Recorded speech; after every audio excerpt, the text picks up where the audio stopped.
Welcome back to Past, Present, and Politics. So today I wanted to make the history segment a little short because I have lots of current events to get into.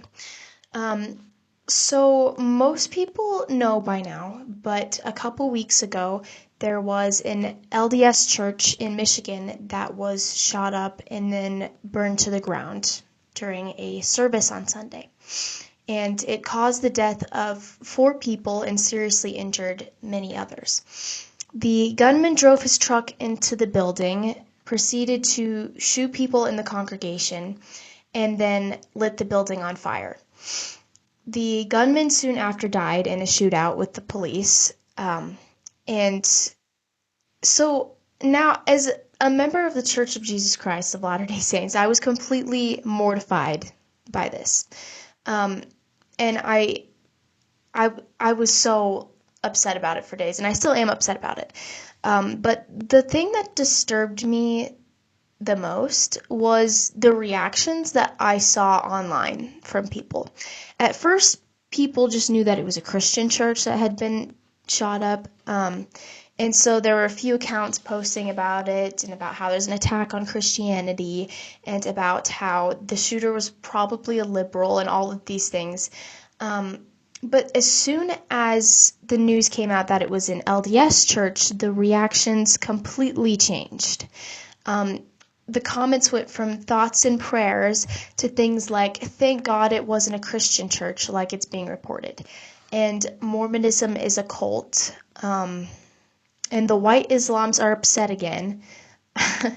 And still a scam cult religion. This was sad, but remember, let's not unite with demons. So, pretty sickening stuff to say after there were innocent people killed. I don't think there's ever an excuse for that. I wouldn't say that for any other religion.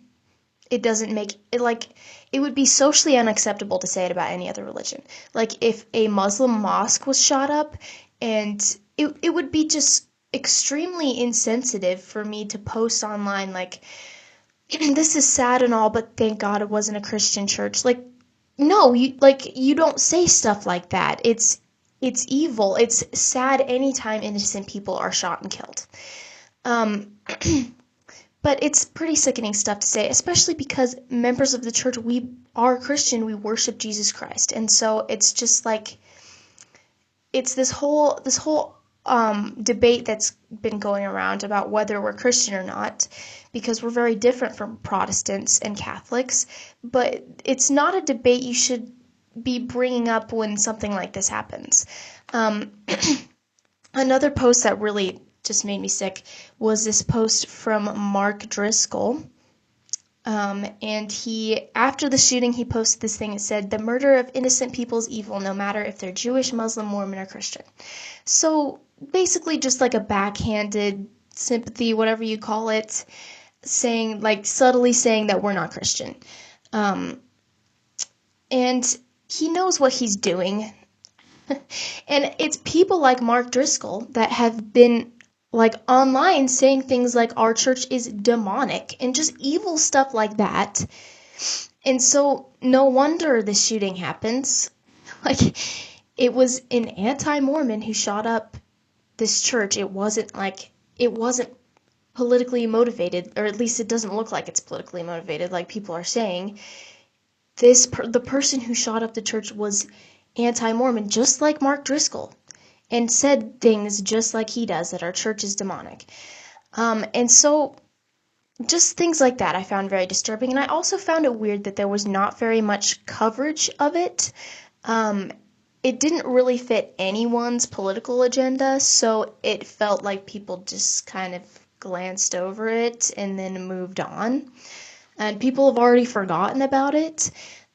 Which is sad because I don't think that usually happens when there's a church shooting. Usually when something like this happens, it's talked about for a long time about how there's an attack on Christianity and something needs to change in our nation, but it's not the same with this church shooting. It's just not being talked about as much.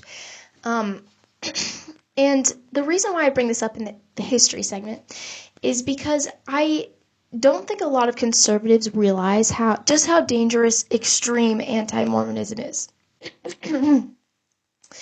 And there's lots of examples in history of early Latter-day Saints being persecuted, and a lot of people don't know about it. Um, but we shouldn't just like forget it because it doesn't fit up like a political agenda perfectly. Um, so a lot of people don't know that in October of 1838, when the Saints were living in Missouri, the governor at the time, Governor Boggs, issued an executive order, or it was an extermination order. It's called Order 44. And it was against the Mormons, basically calling for us to be treated as enemies of the state, to be driven out of Missouri, and to be exterminated if necessary. And the Hawn Massacre occurred just a few days later after this. A mob of around 200 men stormed onto a Latter-day Saint settlement and fired muskets and rifles, killing 17 Latter-day Saints, 2 of which were children, 9 and 10 years old. The man who shot the 10-year-old justified his actions by saying nits will make lice, and if he had lived, he would become a Mormon. So it's so sickening to me. And in total, around 22 Latter-day Saints were killed in Missouri at this time. The extermination order wasn't lifted until June of 1976, which is also something a lot of people don't know, even in my church.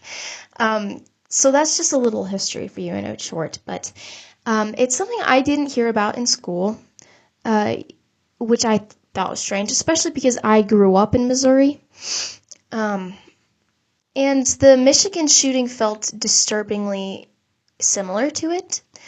But on a brighter note, not only did Latter-day Saints raise thousands of dollars for the families of the victims, but they also raised $300,000 for the family of the gunman because he left behind a wife and a young son.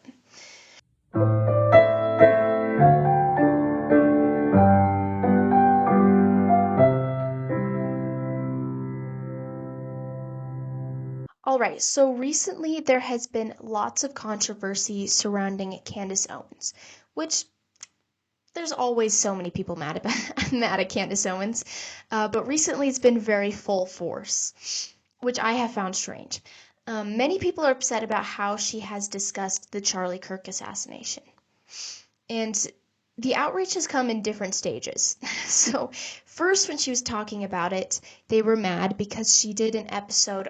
I don't know if it was the day he was shot or the day after, but she did an episode about what she knew about Charlie Kirk and how she was close friends with Charlie Kirk. And people were very upset about this because they didn't think that Candace Owens was close with Charlie Kirk, and they tried to claim, oh, she's lying. They weren't even friends. They hadn't even talked in years, which is, I mean, just quick research would prove that that's a lie. Obviously, they were friends. They did a tour just last year together, and she has all of these videos of her hanging out with him, and it's very obvious that they're friends. She has text messages back and forth between the two as well. So it's such a stupid thing to be upset about. And then the second stage of them being upset with her was that she wasn't giving enough time to grieve, and that just after she made this episode in memory of Charlie Kirk, she started to look into the Charlie Kirk assassination because there were things not adding up about it. And so she started all this research and started making episodes about how things were not adding up with the assassination. And people were so upset about this. They were like, you're not giving enough time to grieve. This is insensitive. You're not giving his family enough time to grieve. Which is so stupid, just on its face. If I was assassinated in such a brutal way in front of that many people, and there were things about it that were not adding up, which, by the way, there are things that are not adding up. If you don't believe me, just watch Candace Owens' episodes. She has so much evidence that there are things that are not adding up.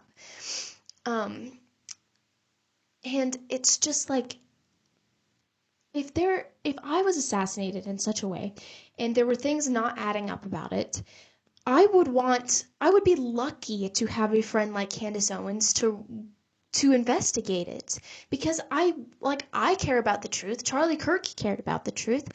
I would want the truth out there if somebody assassinated me like that.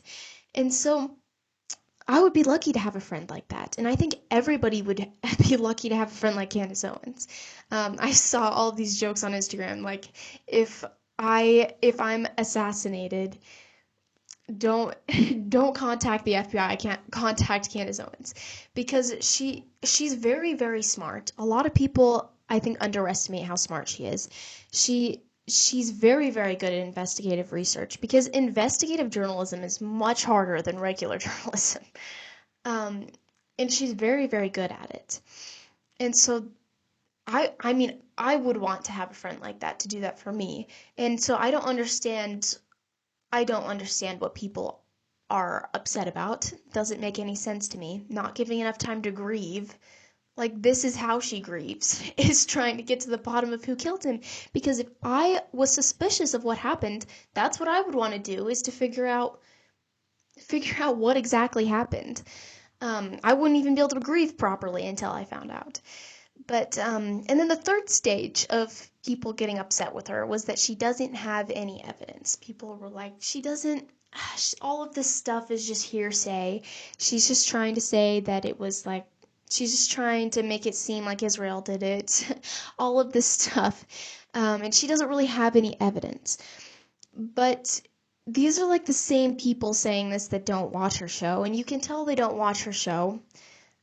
Especially because every episode she brings receipts. Every episode she has receipts and she has evidence of it. She's like interviewed a ton of people. She's asked, like, she's gotten so many different viewpoints, and she has so much evidence. I don't know how you could deny the evidence she has. And even though she doesn't have her evidence, a lot of people's criticisms of her evidence is that it's kind of just like, it's like lots of information here and there, and it's not super put together. But I think the more information we get out there, the more we can put together a picture of what happened. So any evidence is good evidence. But the fourth thing that people were saying is that her evidence is fake, because eventually people just started accusing her of lying. Especially they started accusing her of lying about Charlie Kirk changing his mind on Israel, because he was changing his mind on Israel.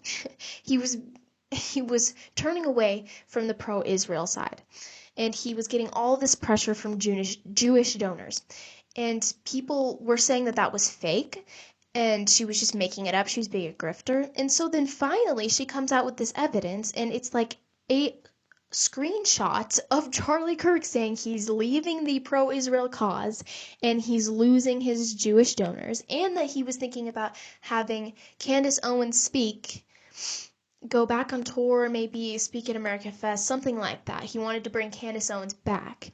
And people were saying that this evidence, as soon as it came out, they're like, that evidence is fake. That's not real. Like, you could easily just fake a screenshot.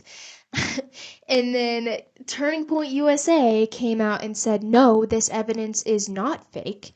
This is real. These are real text messages. And this was Turning Point USA that said this. So it's confirmed that those text messages are real.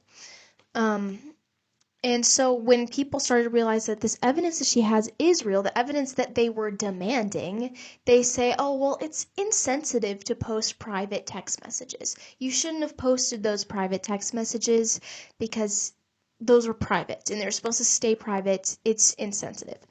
So they went from where's your evidence to you shouldn't have posted that evidence because it's private. Like, do you want evidence or do you not want evidence? There's no winning with these people who attack Candace Owens. There's just no winning. And it's so frustrating. And the most frustrating thing is she says she'll stop if Erica Kirk asks her to stop. And Erica Kirk has not asked her to stop. And so all these people are like, oh, it's insensitive. Erica wouldn't want that. Well, she could always ask her to stop if she wanted to. And she still follows her on Instagram, by the way. Um, so what exactly is the reason that people want her to stop pursuing the truth? Because they come up with all of these excuses for why Candace Owens is not handling this situation properly, and she shouldn't be saying all of this stuff. They come up with all of this stuff, but what exactly do they want from her? I mean, I know that they want her to stay silent. That's clear to me, but why? It doesn't make any sense as to why. And I think a lot of these people that are saying this are like big accounts, and so they're probably being paid. I wouldn't be surprised if they were being paid by someone to say this. Um, and then other people that I don't think are being paid are simply just uncomfortable with the truth. And they're uncomfortable with the idea that things are not always as they seem. They want to believe that the original story that they're giving us about the Charlie Kirk assassination is they want to believe that it's true because it's much easier than the idea that things are not always as they seem, and it's not simple. And so people want it to be. They want Tyler Robinson to be a lone shooter and nothing else happened, and everything happened that they're saying happened. They want to believe that because it's much easier to accept, and it's a nice thought that they have caught the person who killed him. It's a nice thought. But you can't just live life like that. You can't live life um, not wanting the truth because the truth is uncomfortable. Because if you live like that, you're just going to be stuck in this bubble that everything is, that you're not being lied to. And so it's not like, it's just very unintelligent to not question what happened, because we know that the government lies to us all the time. Like, all the time. And so why would they not lie to us about this? Just because the Trump administration, just because Trump is in power and it's the Trump administration, does not mean they won't lie to you. And I don't understand what people don't get about that, because it seems obvious to me. They won't release the Epstein files. They won't do all of these things that Trump promised he would do. And so why would they not lie about this? It doesn't make sense to me. And exactly how exactly do you justify the things that don't add up? It doesn't make sense.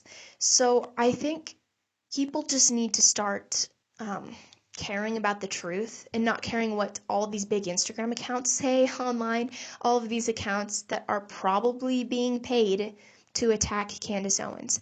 And I think what I would encourage people to do is to actually listen to what Candace Owens says. Because if you listen to what she says and not just out of context clips, what she says makes a lot of sense and it's very intelligent. And at least critically think about what happened to Charlie Kirk. Think about all of the details that don't add up. Because if you critically think about it, the questions Candace Owens is asking, they all make sense. And she has evidence for it. And so I would just encourage people to actually listen to what she has to say instead of believing the people who attack her automatically.